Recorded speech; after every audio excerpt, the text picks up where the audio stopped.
as I get to learn you all just a little bit more and understand you as people outside of the things that you do professionally and how you're trying to educate our community, what was the spark that registered the decision to move forward in actually creating communities that are combating frustrations that you see every day? The blessing that I have is that I didn't have to establish nothing, because I was born into a community that had already been established, right? Because the idea of those people who were the establishers of the community, the pioneers of the movement going back to Israel to reestablish ourselves, they already had in their minds the idea of establishing an alternative, like you said, to the frustrations and to the challenges that we're experiencing right now. And they really wanted real life solutions to these things, because for a long period of time, we talk about the need for change. We talk about the need, to provide an alternative. We talk about the problems. We know all of the problems, right? And then sometimes we even talk about the solutions, right? But then we miss a step.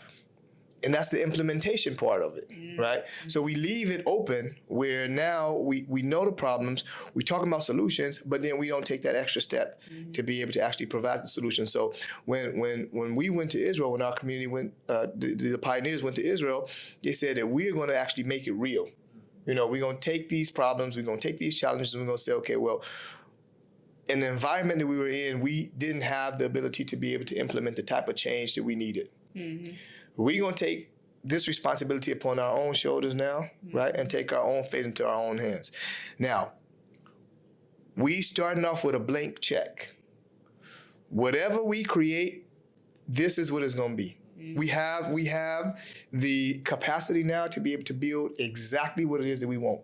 It could be terrible or it could be great, or it can be in the middle. You don't have any limitations on the possibilities that exist. And I'm not looking at it from, an economic perspective or from a social, political perspective. I'm looking at it purely from the necessity for community building, right? Purely that. And so, yeah, obviously we're going to run up against challenges and, lack of funding and all of those things, political disagreements and all of those. But for us, when establishing that community in Israel, and we're going to go deeper into it as we begin the conversation, but I was born into a society like that. Yeah. So a lot of the frustrations that our people are experiencing today, I haven't even, a lot of us who were born in Israel haven't even experienced those things. We were blessed to not have to experience those frustrations because our parents had taken on the responsibility to provide an alternative and to build a new world